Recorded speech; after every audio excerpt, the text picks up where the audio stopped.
Screens. They're everywhere. I mean, you're staring at one right now.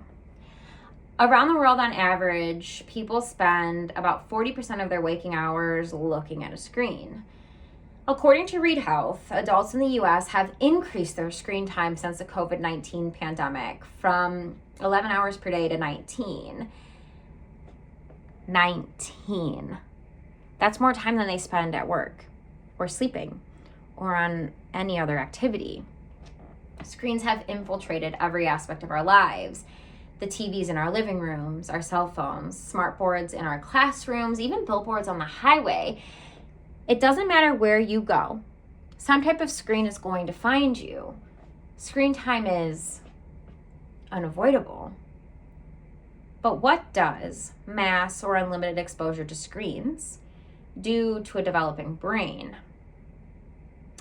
According to research done by Cincinnati Children's Hospital, low quality and unlimited screen time actually decreases brain development in the areas that are responsible for complex memory, visual processing, empathy, attention, and reading. Yikes. Now, I am not sounding the battle cry to smash our TVs, throw our phones in the lake, and start living off the grid. Far from it. Your girl loves a good binge watch every now and then.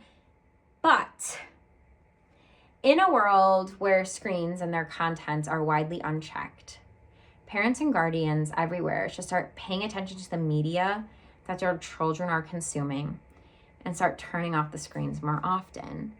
And I'm here today to tell you why. Let's look at the National Library of Medicine. The age in which children interacted with media regularly in 1970 was 4 years old. Today, 4 months. They're calling this long-term exposure to screens a public health concern. It has increased childhood obesity, behavioral problems, sleep disorders, and of course, it's impacted academic performance. Screen time reduces the amount and the quality of interactions that children are having with themselves and their caregivers. In these early years of childhood, so many skills are being developed and acquired, especially language. And these skills can only be learned through high quality interactions with the adults in their lives. Studies done by Mayo Clinic show that kids spend an average of 7.5 hours per day in front of a screen. That's totaling 52.5 hours per week. For most, that is actually going to be more time than they're spending with their parents. Extensive research proves a connection between TV watching and obesity among children. And this doesn't just come from the sedentary lifestyle. It's the marketing of unhealthy food and beverages that holds an influence well into adulthood. Now, we all know someone who says, I cannot sleep without that TV on. But did you know that that TV is actually disrupting the quality of sleep? And I'm not just talking about when you're snoozing, it's actually in the hours leading up to sleep. American Academy of Pediatrics links good quality sleep with overall child development, but specifically mental health and school performance. The flashing lights, the switching scenes, the need for constant alertness, it's going to raise the child's heart rate. And then the blue light that's given off by the screen is going to disrupt the body's natural production of the sleep hormone melatonin.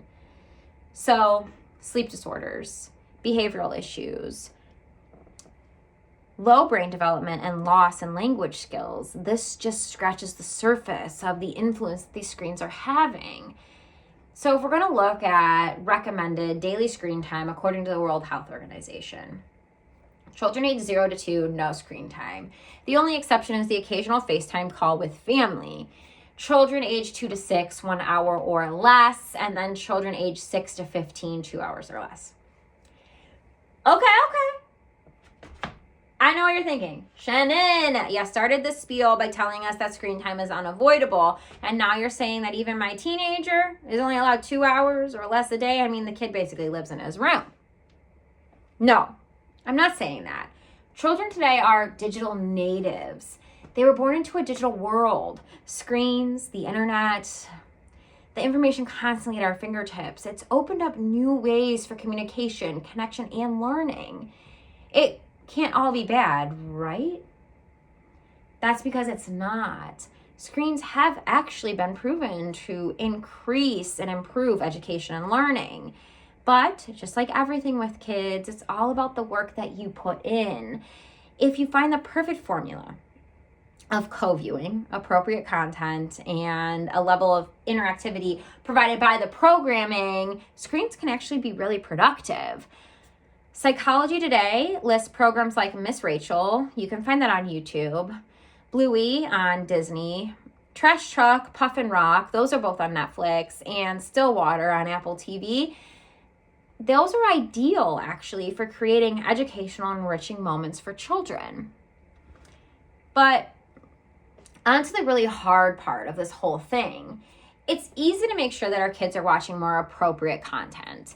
It's even easy to sit down and watch a couple of episodes or a movie with them. But in a world dominated by screens and doom scrolling, we're all guilty of it. How do we turn them off? It's actually so much easier than you might think. Unplug the internet. Do it. Go right now. No, wait. Let me finish my speech. For an hour every night, unplug your internet. You'll be surprised how quickly that hour of screen-free time turns into 2 or 3 hours. How Saturday morning cartoons becomes family dance parties in the kitchen while making breakfast. Sit in your child's world. I'm telling you, it's an amazing place to be. Ask them questions. Kids really do say the darndest things.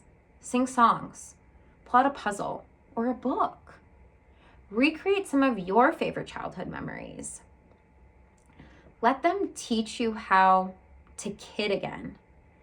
Childhood is magic. Magic that is so easily captured by allowing little minds to wander, imagination to spill out into reality, new worlds to be created and then erased. When I think back to my childhood, the most prominent memories are outside. Kick the can, sledding, sprinklers, pools, bike races, snowball fights.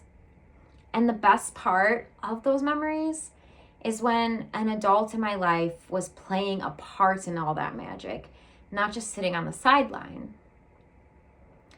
I think you'll be surprised with the fun you'll have and the connection that you make if you just let it happen. So, what do you say? Ready to join the limited screen time movement and give the kid in your life and yourself the opportunity to just unplug? Thank you.